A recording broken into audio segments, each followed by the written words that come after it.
উমার ইবনে ইয়াসিরের নামাজ। নবী সাল্লাল্লাহু আলাইহি ওয়াসাল্লাম কোনো এক যুদ্ধ থেকে ফিরছিলেন। এক পাহাড়ি এলাকায় এসে সন্ধ্যা হল।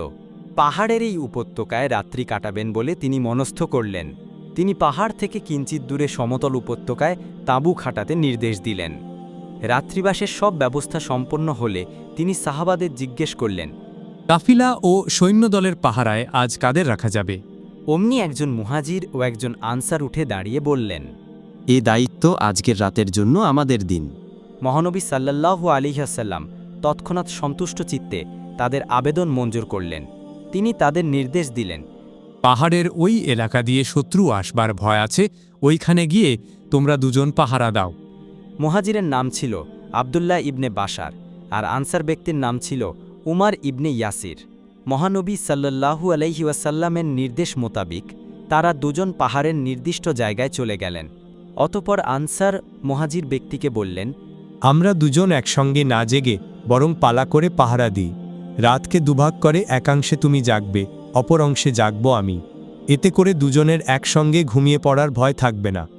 এই চুক্তি অনুসারে রাতের প্রথম অংশের জন্য মুহাজির আবদুল্লাহ ইবনে বাশার ঘুমালেন, আর পাহারায় বসলেন আনসার উমার ইবনে ইয়াসির।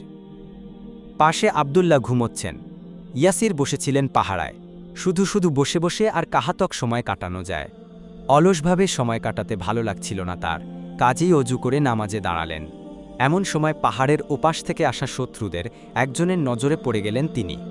এক ব্যক্তিকে ওভাবে দাঁড়িয়ে থাকতে দেখে আর কেউ আছে কিনা তা পরখ করার জন্য আনসারকে লক্ষ্য করে সে তীর ছুড়ল। পরপর দুটি তীর গিয়ে তার পাশে পড়ল, কিন্তু আনসার অটল ভ্রুক্ষেপহীন। তৃতীয় তীর গিয়ে ইয়াসিরের পায়ে বিদ্ধ হল। ইয়াসির তবু অচঞ্চল। এইভাবে পরপর কয়েকটি তীর এসে তার গায়ে বিঁধল। ইয়াসির তীরগুলো গা থেকে খুলে ফেলে রুকু সিজদাসহ নামাজ শেষ করলেন। নামাজ শেষ করে ইয়াসির আবদুল্লাহকে ডেকে তুললেন। আবদুল্লাহ তাড়াতাড়ি উঠে দাঁড়ালেন। দূরে পাহাড়ের এপাশে দাঁড়ানো শত্রু একজনের স্থলে দুজনকে দেখে মনে করল, নিশ্চয় আরও লোক পাহারায় আছে। এই ভেবে আর সামনে বাড়তে সাহস পেল না, পালিয়ে গেল। আবদুল্লাহ জেগে উঠে ইয়াসিরের রক্তাক্ত দেহের দিকে তাকিয়ে বললেন, কেন তুমি আমাকে আগেই জাগাওনি? আনসার উমার ইবনে ইয়াসির বললেন, আমি নামাজে সূরা কাহাফ পড়ছিলাম।